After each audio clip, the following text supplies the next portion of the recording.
Star Trek, number 16, Worlds Apart, Book 1. The Final Reflection, by John M. Ford. Prologue. Enterprise, dormant for nearly a week now, was waking up. Captain James Kirk had stayed aboard, while the crew took leave on Starbase 12. Dr. McCoy had given him a stern lecture on the perils of overwork, and Engineer Scott a milder talk on the pleasures Kirk would be missing. Even Spock had gone station-side, something to do with new materials for the ship's library computer. But Kirk was all right. In fact, he felt wonderful. He had given himself a walking inspection tour of his ship, quite alone, at whatever pace he felt like at the moment. It was not work. It had been sheer play. Now the crew was returning, making Enterprise ready for voyage, and that too was satisfactory. Kirk walked the corridors, giving salutes and greetings, feeling almost lightheaded, as if he were present at a new creation. Yeoman Janice Rand came up the corridor towards Kirk, still in a civilian tunic and loose trousers, traveling bag slung over her shoulder. Her hair was in a new, non-regulation style, upswept, quite striking and attractive. Kirk could not remember having seen the style before, and then he knew he had seen it, once only, on Specialist Mara, the consort of the Klingon captain Kang. Kirk gave a clumsy gesture somewhere between a salute and a wave. Rand smiled and waved back. She's still off duty, Kirk thought. She has the right to wear her hair any way she pleases. But why on earth? It surely hadn't been that long since the Organian peace. Kirk wondered if it could ever be that long. He shook his head and walked on. A little farther down the corridor, he heard a crewman use a few words in a foreign language. Kirk did not know the meaning, but he knew from the harsh consonantal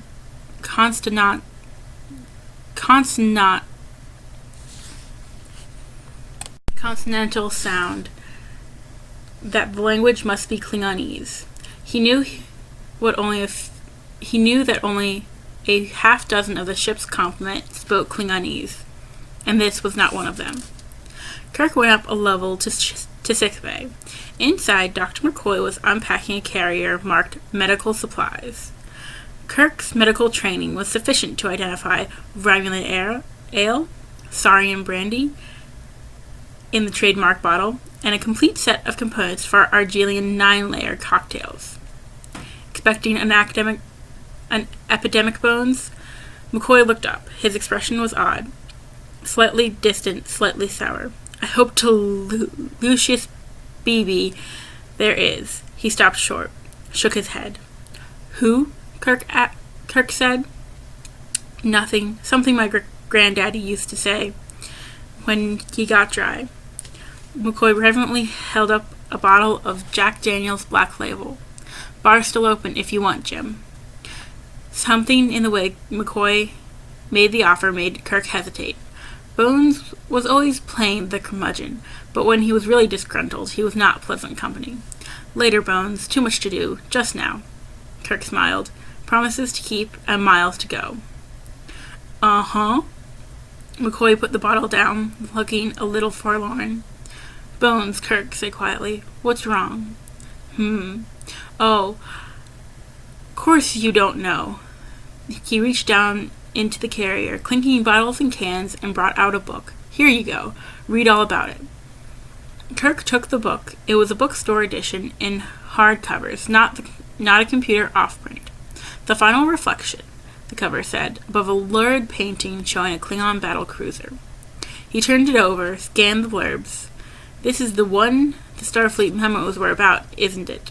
That's a novel about Klingons. Novel, yeah, McCoy said, about the Klingons. His voice was slightly less tense. You might like it. There's some good space battle stuff. I'll get a print. Take it, McCoy said, and at once his voice cleared, as if there had never been anything wrong at all. I'd better get my office in order. I'm about to get 400 cases of station leave. All right, Bones, hold that drink for me. Sure, Jim. Kirk went on down the corridor, looking at the book, half conscious that others were saluting him or dodging out of his way. He tried to remember the texts of the Starfleet memos about the novel. Their substance seemed to have been the routine disclaimers about any book not fully approved by the Public Information Office, maybe a little more strongly worded than usual. Space battles, Bones had said. According to the cover copy, the story was set not long after first contact with the Klingons, just before Kirk himself had been born. Back before dilithium, when the best shipwrights in Starfleet thought warp 4.8 was the absolute limit. Before phasers, before Enterprise had gone on the drawing boards. That should be interesting, Kirk thought, even if those days seemed as far away as Captain Hornblower's sails and cannon. But then, Kirk had always liked Horatio Hornblower. A name caught his eye, Dr. Emmanuel Tagore, a political science Kirk recalled. He had died about a year ago, aged 120 or so.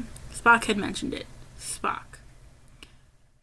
Kirk got into the next turbo lift. Spock was already back in duty uniform, though he had not even unpacked. His small traveling case was on the bed, still sealed. Against the wall of the cabin were two large carriers labeled Computer Data. Keep from all radiation. Captain, I'm sorry I have not reported to the bridge. I was... Spock, welcome back. Thank you, Captain. Though I have not been gone in any real sense. Spock looked down slightly, saw the book in Kirk's hand. I see you have already obtained a copy of that work. Yes, Bones gave it to me. The eyebrow went up like a flag. Indeed. I find that, well, perhaps not surprising. I wanted to ask you about it. It is a work of fiction, Captain. That is, I believe, all that needs to be said. It's some kind of strange new hangover, Kirk thought. One leave and my whole crew goes crazy. I was going to ask about Emmanuel Tagore. Did you know him? He was an acquaintance of my father's. When I was a student at the Macroperios, we had discussions.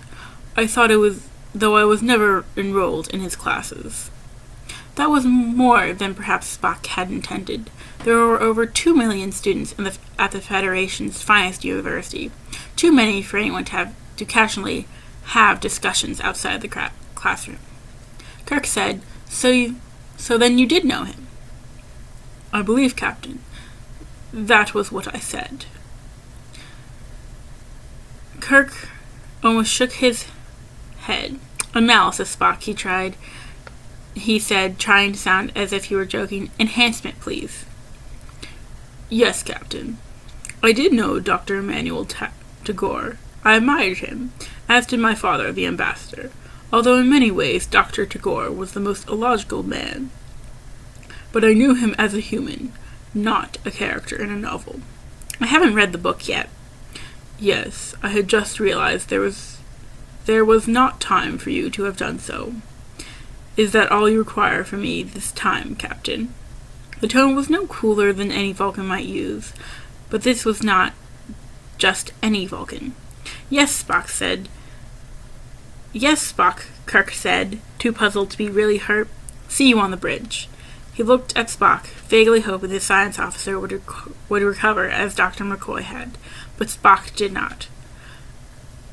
Of course, Captain. Kirk went out. The corridor was empty, silent except for the distant chiming of an annunciator.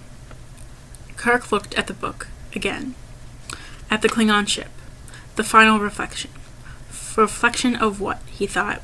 He could remember times when he had seen himself reflected in books, in Mark Twain, the Hornblower stories. Sometimes the image was startling, but they were, after all, only stories, which was sort of what Spock had said. Kirk went to his own quarters, changed from fatigues into duty uniform, put the book on the bedside table. First Enterprise, he thought, then McCoy's drink. Then we'll see what it has to say.